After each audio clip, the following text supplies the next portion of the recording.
It's funny you mentioned the technology piece because I've more than once, probably at least a half a dozen times, I've had the referee come up to me before I hit record and said, "Where can I see this match?"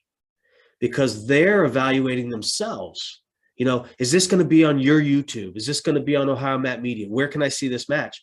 They actually care, and they're evaluating themselves. They want to do a good job. They also know that that's going to be one of the first thing that sticks out. If I'm posting a match to YouTube and there's just an egregious call one way or the other, they know that they're going to see their face on that, calling that match. Again, it's accountability. Like when you hold yourself accountable and you want to get better, right? Because I think that's what they're doing, right? Like they want to know where it is so they can rewatch it. Mm-hmm. Because the thing is they want to see what they're doing wrong so they can fix it before they're actually being observed. Because all these officials during the year are observed, like the newer ones, the state rules, Jim Vreeland, Toby Dunlap, Jeff Crosby, people like this, they come to tournaments and they come with a clipboard and they sit there and they watch them and they make notes. And then when they're off the mat, they're like, hey, did this good, got to get better here. I would have done this differently.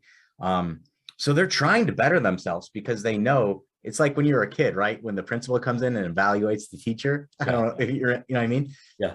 They want to get better because their goal, like a kid's goal, is to get on the podium at state or win a state championship. A lot of these officials' goal is I want to officiate at the state tournament. Yeah. That's going to be the highest. They're the ones that don't want to go on and do college D3, D2, D1. They're, they love what they're doing. Every single one I've talked to, my goal is to do the state tournament. And then if I do it, if it's your first year, you're evaluated once each round. Okay. So if it's your first year, you're being evaluated once each round. Then your goal is, I want to be good enough to get back the next year, because in Ohio, you can do 2 on, 1 off, then you can do 2 on again. And that's to cycle in new blood. Okay. So, and I say this because like people like these officials, like it's not anyone can go out there. We don't just give anyone a whistle, biddy tournaments, maybe we do. But like these guys take this seriously. This is their equivalent to competing. Yeah. Yeah. The floor at the Schottenstein Center is not just palpable with emotion because the wrestlers are nervous and the coaches are trying to lead their wrestlers. Those guys take it very seriously. I love the routine of it all. The referee, a ref and official walks the wrestlers out with their coaches. They're there one match prior. It's like clockwork, right? It's a phenomenal experience to be down on that floor. I take it as a huge privilege to be around. It gives me goosebumps just thinking about it. But those officials are very, very serious as well. And again, looking over at the scores table when I'm running my camera, I can see they take it very, very seriously, and it is a privilege for them to be there as well, right?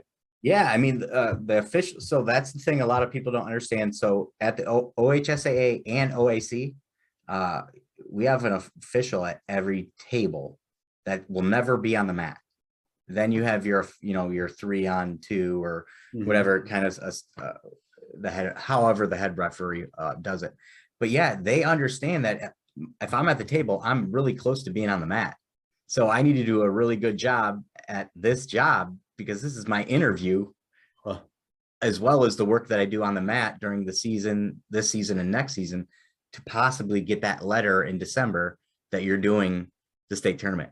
Like these officials that apply to do that, like that's like college acceptance letter. Like you're waiting it in the mail, like, yes, you're accepted, or no, not this year. Like they take it so seriously. And I just think they're not in a glorified position. So we don't really ever think about it, right? It's just like, do your job, let my kid wrestle. But these are people too, and they have goals. And none of them are officiating to be like, yeah, I just want to do JV tournaments and a couple local ones and, call it a day. Like most of these guys are wrestlers that had really great careers or were wrestlers that just loved it and they were missing something when they went away and they needed to fill it. And even whatever one you are, right? Great career or you need wrestling, you're missing it. There's the wrestler in them still. Mhm. And that says, I want to be the best version of myself that I can be. I want to officiate this match like if I was the kid and that competitor was me making the calls. I want everyone to feel good that the calls were right. Yeah. That is the mindset.